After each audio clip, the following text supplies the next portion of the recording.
Hello, lovely students. In this video, I'm going to just go over some of the key takeaways from our 2.3 investigation, in which we got to play a little bit with those the fan cart simulation, seeing the relationship both between force and acceleration and between mass and acceleration. Right. So the first experiment that you were doing in this investigation was to look for that relationship between force and acceleration. So you kept the mass of your cart constant. You didn't go adding or taking away particular objects. You just changed up how many fans were turned on and propelling the cart forward, gathered some data about the resulting acceleration of the fan, and graphed it in Desmos. And my expectation is that when you graphed your force data and your x-axis and your acceleration data on your y-axis, that you got something that looked like this.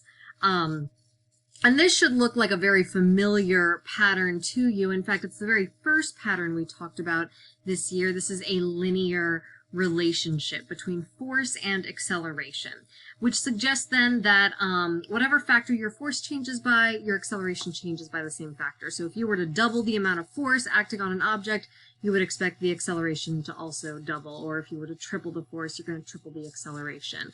Hopefully that seems pretty reasonable as well, that more force means more rapid acceleration. So hopefully that kind of matches up with our own experiences. That feels fairly straightforward. We like linear relationships.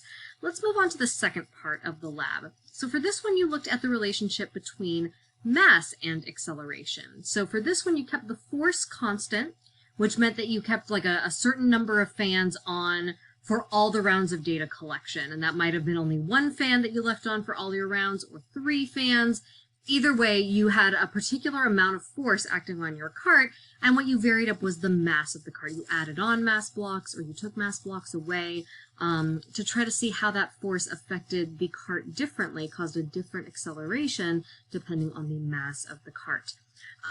So when you gathered that data, you put it into Desmos, you put your mass values on your x-axis, your acceleration values on your y-axis. My expectation is that your graph looked something like this. Now this looks a little bit different from the other patterns that we've seen so far. For both linear and quadratic relationships, we see a positive slope, whereas you increase one variable, the other variable will increase as well. But this pattern is a little bit different. We see a negative slope on this one, that as we increase the mass, the acceleration is going down. So that's a little twist, something a little bit different from what we have seen before. So this requires a new pattern from us.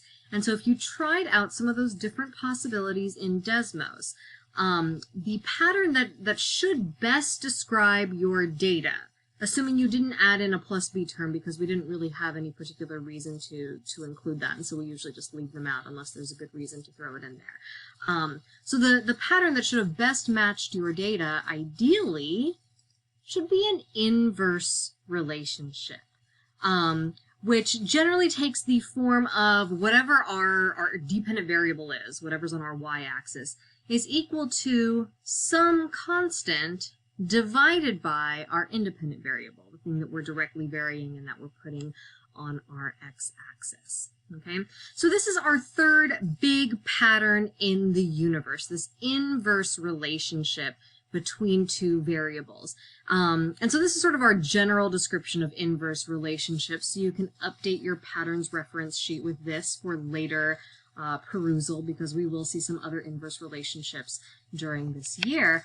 But to apply it specifically to this context, what this then looks like is our dependent variable is acceleration, our independent variable is mass. So when we get this best fit line of y equals something divided by x, that really means that the acceleration of an object is equal to some constant divided by the mass of the object.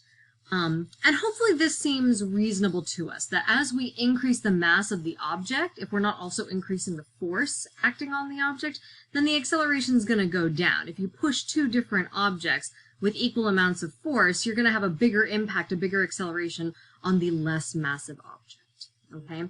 And so then with this inverse relationship, we see that whatever factor our mass changes by, our acceleration changes by the reciprocal of that factor. So if I double the mass, that's going to cause the acceleration to drop in half. Or if I triple the mass, then my acceleration is going to drop to 1/3 of what it used to be. So whatever factor I'm changing my mass by, I just do 1 over that factor, and that tells me what factor my acceleration is changing by.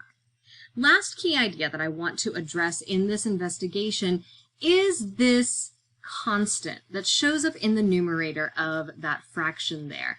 And that constant was something that was calculated for you by Desmos. So you told Desmos that your best fit line should take the form of y equals something divided by x.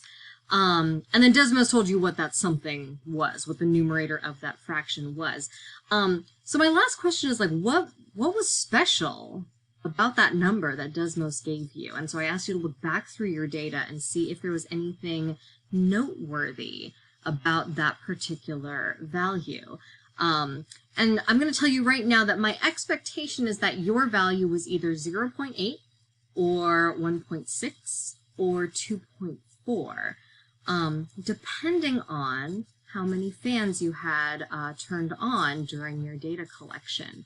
And so the reason for that is my expectation, based on many rounds of data collection and curve fitting and all of that, is that this constant, should be equal to the total force acting on our object. All right.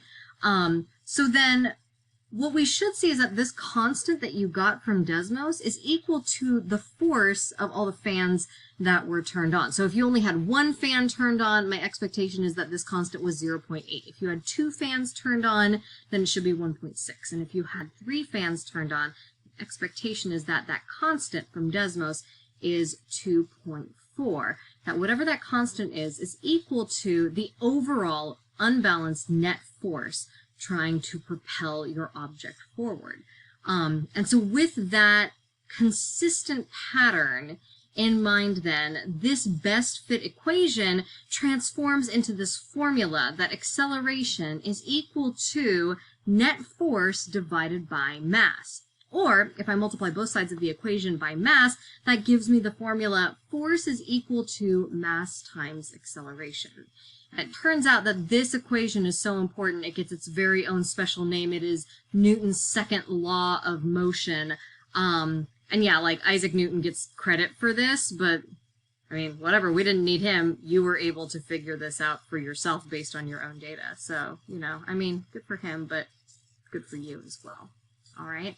So those are some of our key ideas from this investigation. If you still have any questions or concerns, there's anything that you're still a little bit unclear about, by all means, please swing by during office hours or find another time to come talk to me and we can go through it a little bit more and solidify your understanding.